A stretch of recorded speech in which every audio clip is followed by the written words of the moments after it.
That's what we're. What's it? Here, the wig. Oh, the wigs. That's really what we can say here. This was the. Good morning, everybody. Thank you again for coming. First, I'm going to update you on a chronic offender that we've arrested in relation to a break-and-enter and the theft of approximately 150 wigs. And this occurred we're about a day short of 6-month-long investigation. 52-year-old Martin Weigelt has been charged in relation to a break-and-enter in September at a West Side wig store in which 150 wigs slated for BC Children's Hospital were stolen.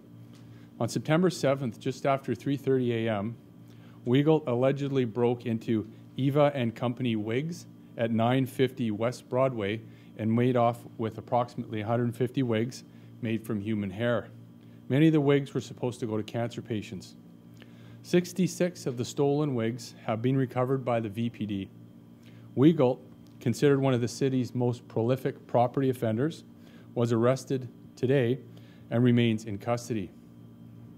Weigelt has an extensive criminal past with more than 100 criminal convictions dating back to 1987. The investigation remains ongoing. We're asking anyone with information about the outstanding missing wigs to call the VPD's property crime investigators at 604-717-0610. You can also call Crime Stoppers anonymously at 1-800-222-8477. I'm open to any questions that you may have. Yes. So this guy's a prolific offender, repeat offender, dating back 30 years.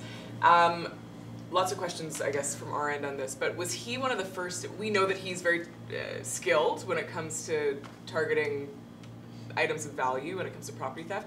Was he maybe one of the first on your radar when in this case?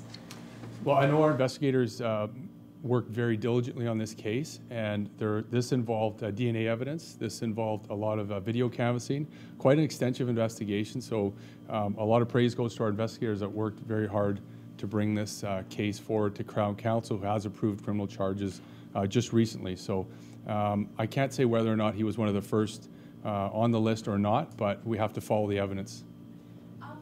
I think the big question too, a lot of members of the public will have, and we do too, is how does somebody with, what does he have, more than 100 convictions, I think it is, on property theft? He's so well known to you guys. How is he still back out on the streets after all of these convictions? Well, this isn't probably not an appropriate question for me to ask. I mean, the police, we just forward the evidence that we have and the information to Crown Counsel, and it's proceeded through the courts. So where this offender lands, we do have a chronic offender unit where we monitor chronic offenders such as Martin Weigelt, such as other ones. But, I mean, we do our best. And, sorry, does it say on here what he's been charged with? He's been charged with 1 count of break and enter and theft. Theft over $5,000 or just theft? I believe so, yes. Okay. And maybe, I know Sinj had a question on this as well, but you're asking for information on anyone who knows where the stolen, there's about 40 wigs that still haven't been recovered, is that correct? Approximately, yeah. We were able to recover about 66 in the course of our investigation, which we updated on that as well. And there's still wigs that are outstanding. We have not recovered those. These are pretty valuable and made from human hair and go into some pretty important resources. So we're asking anybody that may see these or know where these are to give us a call so we can recover the remainder wigs. Okay. So it sounds like we're not sure if they've been sold to someone else, or if they're stored. We're not sure. All we can say at this point is that there are wigs that are outstanding. This guy, I've never heard his name before, but you guys have. What kind of rap sheet? What are we talking here? What is he? Like you said, we're going back 30 years here. If you bring him up to an officer here in the Vancouver Police, chances are they know who this offender is. He's well known to all of us here that work. And we've had involvements with one way or another with this offender, so you know, we're happy to have him in custody. He's in custody right now. Yes. He has a good lawyer. Sorry. All right. I think we got it. Okay. Oh, I guess I'll ask you just while we have you, but have you been in touch with any of the parents of the kids? That I know it was obviously such an emotional kind of theft because a lot of the kids were, you know, patients that needed the wigs. Have you been in touch with any of the parents? No, we haven't. But we were able to say that these were generally going to local hospitals. So. Awesome.